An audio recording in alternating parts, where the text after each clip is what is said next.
नमस्कार, दुआ सलाम। मैं हूं आपके साथ शैला और आप देख रहे हैं M2 लाइव टीवी।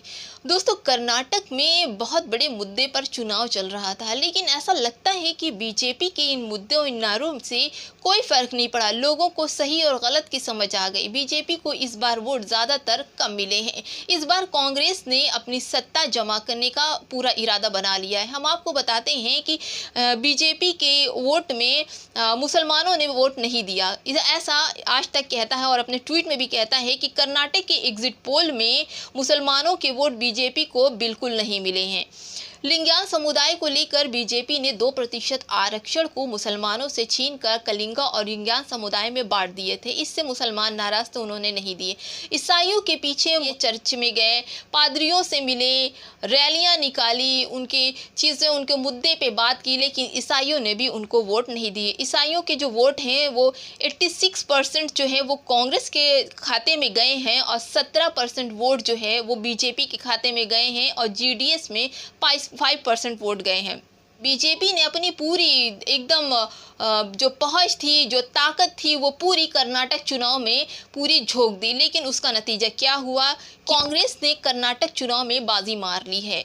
और कहा जाता है कि जिस तरह से लिंगायत और कलिंगा लोगों को आरक्षण देकर बीजेपी ने कर्नाटक चुनाव भुनाने की कोशिश की है, वो भी पैतर शायद विफल नजर आ रहा है। दलितों की बात की जाए तो दलित भी 60% वोट जो है वो कांग्रेस के खाते में गया और 22% वोट ही सिर्फ बीजेपी के खाते में गया। कुछ ऐसे वर्ग हैं जहां पर जिन लोगों ने कितने प्रतिशत किसको वोट दिए, जैसे कि मजदूर वर्ग है, उसने 50% वोट जो है वो कांग्रेस को दिए हैं और 27% वोट जो है वो बीजेपी को दिए हैं। किसान 36% वोट कांग्रेस के खाते में गया और 34% वोट जो है वो बीजेपी के खाते में गया है। बेरोजगारी सबसे बड़ा मुद्दा है। बेरोजगारी के मुद्दे को लेकर युवाओं ने 42% वोट कांग्रेस को दिए हैं और 35% वोट बीजेपी को दिए हैं।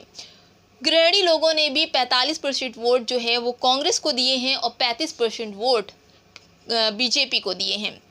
10,000 से जो लोग हैं कम आय वाले हैं, कम आय जीविका चलाने वाले हैं, जिसमें से 44% वोट ने कांग्रेस को दिया है और 33% लोगों ने बीजेपी को दिया है। जिन लोगों की आय मीडियम की है वो उन्होंने 41% वोट जो है वो कांग्रेस को दिए हैं और 34% वोट जो है वो बीजेपी के खाते में दिए हैं। लेकिन यहाँ भी यही लगता है दोस्तों कि बीजेपी हर जगह से मात खा रही है। उसके जो मुद्दे थे, जो एजेंडे थे, ऐसा लग रहा है कि वो एजेंडे कर्नाटक चुनाव में काम नहीं आए। हम आपको बता दें कि मुस्लिम वोट जो है कांग्रेस को 88% गए हैं और 2023 में 88% कांग्रेस को मुस्लिम वोट गए हैं और 2018 में 68% जो वोट हैं वो बीजेपी के खाते में गए हैं।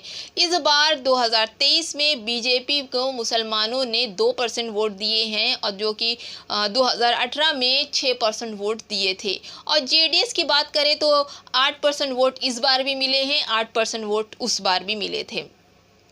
लिंगायत समुदाय के भी वोट बीजेपी को कुछ खासी पहचान नहीं दे पाया है वोट। और हमें लगता है कि जिस तरह से बीजेपी अपनी ताकत के साथ में कर्नाटक चुनाव जीतने की पूरी कोशिश कर रही थी, वो यहाँ पर नाकामी दिखाई पड़ रही है। जैसे कि 18 से 25 वर्ष की जो आयु होती है वो युवा आयु है और इन युवाओं ने, जिनकी जो औसत है वो 1 करोड़ से 1 करोड़ 11 लाख की औसत है, जो 18 से 25 साल की एज की हैं, इन लोगों ने राहुल गांधी को यानी कांग्रेस को वोट दिए हैं, ऐसा अनुमान लगाया जाता है। ऐसा लगता है दोस्तों कि इस बार बीजेपी ने जिस तरह के चुनावी मुद्दे लेकर आए थे, बजरंग बली वाली बात भी लेकर के जो आए थे, तो वो लगता है कि इस बार लोगों को समझ में आई और वो मुद्दे, वो नारे ज़्यादा भुना नहीं पाएंगे।